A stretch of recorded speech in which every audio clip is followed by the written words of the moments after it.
সন্মানীয় চেলেঙেৰে বৌক অভিবাদন জনাব।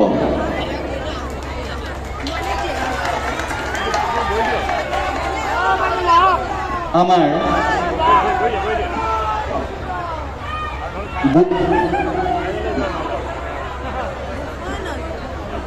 গৰিমা শইকীয়া বৌক এটি জাপিৰে অভিবাদন জনাব অৰুণাংশু বৰুৱাই।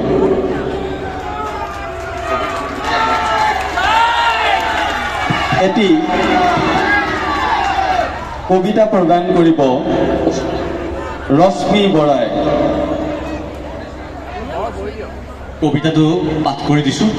লিখিছে ৰশ্মিৰেখা বৰা, লক্ষীনগৰ।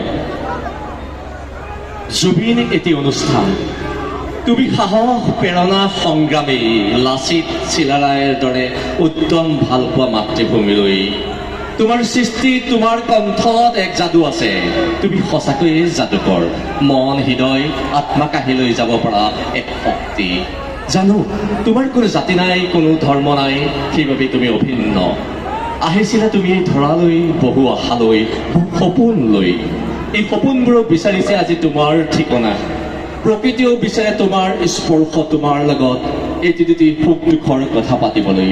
আজি যেন আকাশ, ডাৱৰ, বতাহ, বৰষুণ সকলো স্তব্ধ, ভাষাহীন, শব্দহীন।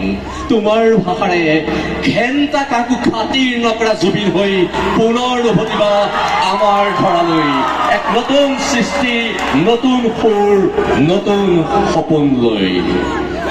প্ৰদান কৰিব ৰশ্মি বাইদেউক আমি প্ৰদান কৰিবৰ বাবে আহ্বান জনাইছোঁ, আৰু ৰিয়া গোস্বামী বাইদেউক এখনি গামোচাৰে আদৰণি জনাব গৰিমা বৌক।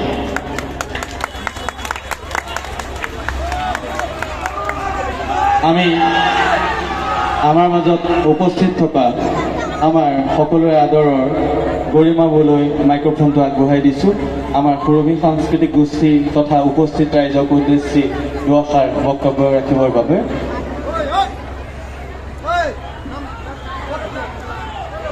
সমূহ নগাঁওবাসী ৰাইজক নমস্কাৰ জনাইছোঁ, সেৱা জনাইছোঁ। আপোনালোকৰ মাজলৈ আত্মা ঘৰতে সোমাই থকাৰ পিছত, এটা বিধ্বস্ত জীৱন পাৰ কৰাৰ পিছত আপোনালোকৰ মাজলৈ ওলাই আহিছোঁ সাহস কৰি অকণমান। আৰু এইখিনি প্ৰাপ্তি যে আপোনালোকে প্ৰতিজনে জুবিনক অন্তৰত ধাৰণ কৰি আছে, আৰু সেয়াই মোক বহুত শক্তি দিছে। অনাগত জীৱনত হয়তো দুখোজ আগবঢ়াবলৈ এইখিনিয়ে মোৰ কাৰণে বহুত শক্তি আৰু সাহস হ'ব। আশীৰ্বাদ কৰি থাকিব সদায়। আপোনালোকৰ মাজত যিমান দিন জীয়াই থাকোঁ, জুবিনক এনেদৰে কঢ়িয়াই লৈ যাম, আৰু চেষ্টা কৰিম জুবিনৰ সপোনবোৰ মোৰ যিকণ সামৰ্থ্য আছে সেইখিনি সামৰ্থ্যৰে আগবঢ়াই লৈ যাবলৈ।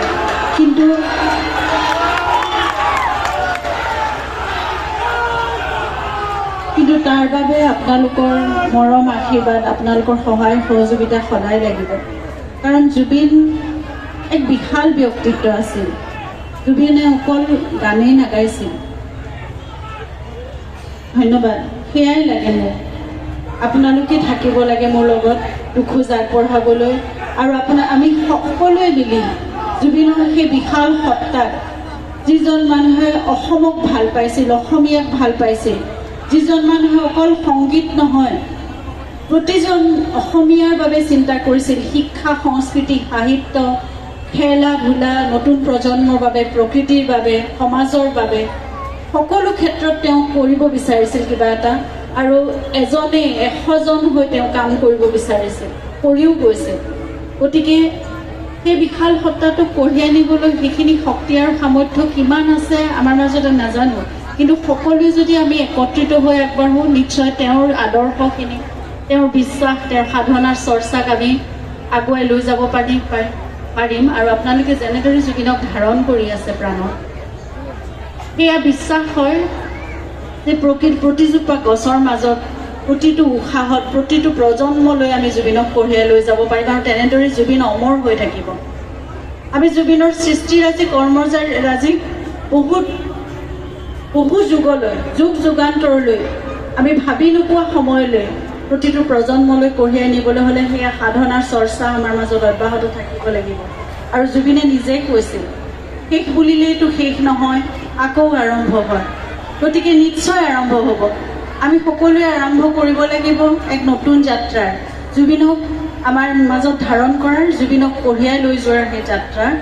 আৰু তেওঁ বিচাৰিছিল তেওঁ সৃষ্টিৰাজিক আমি যাতে বেছি মনত ৰাখোঁ, তেওঁতকৈও বেছি।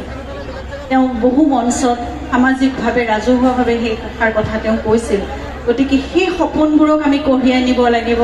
আৰু তেওঁ নতুন প্ৰজন্মক লৈ সদায় সপোন দেখিছিল, সেই সপোনবোৰক আমি বাস্তৱায়িত কৰিব লাগিব।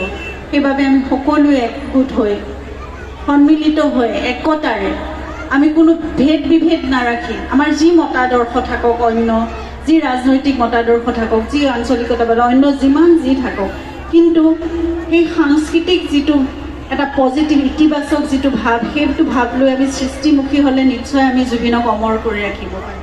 আমি যিদৰে কওঁ আমাৰ জুবিন অমৰ জুবিন, সেই জুবিন তেনেদৰে অমৰ হৈ থাকিব আমাৰ মাজত।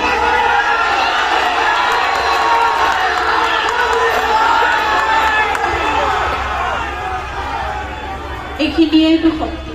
সকলোৱে আমি যদি এনেকৈ ভাবোঁ একত্ৰিত হৈ, তেতিয়াহ'লে নিশ্চয় জুবিন আমাৰ মাজত সদায় এনেদৰেই থাকিব।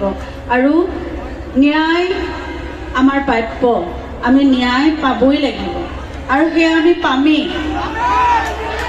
সেইখিনি আস্থা আৰু বিশ্বাস আমাৰ আছে। প্ৰতিজন অসমীয়াই জুবিনৰ বাবে সেয়া প্ৰাৰ্থনা কৰিছে, প্ৰতিজন অসমীয়াই সেয়া দাবী কৰিছে আৰু দাবী জনাইছে। আৰু প্ৰতিজন অসমীয়াৰ অন্তৰত এতিয়া অন্তত এটা কামনা সেইটোৱে আছে যে জুবিন গাৰ্গে ন্যায় পাব লাগে আৰু সেই ন্যায় আমি পাবই লাগিব। নহ'লে ন্যায়ৰ অৰ্থ কি থাকিব যদি জুবিন গাৰ্গৰ নিচিনা এটা সত্তাই ন্যায় নাপায়, যদি জুবিন গাৰ্গৰ অনিষ্ট কৰা দোষীয়ে শাস্তি নাপায়, তেতিয়াহ'লে সেই ন্যায় শব্দটো আমাৰ অভিধানৰ পৰা, আমাৰ আইনী ব্যৱস্থাৰ পৰা তাক একেবাৰে নিষেধ কৰি পেলোৱাই ভাল।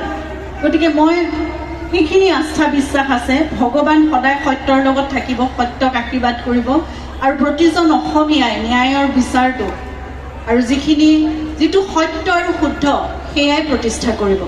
গতিকে জুবিনৰ প্ৰতি অন্যায় কেতিয়াও হ'ব নোৱাৰে, অবিচাৰ কেতিয়াও হ'ব নোৱাৰে।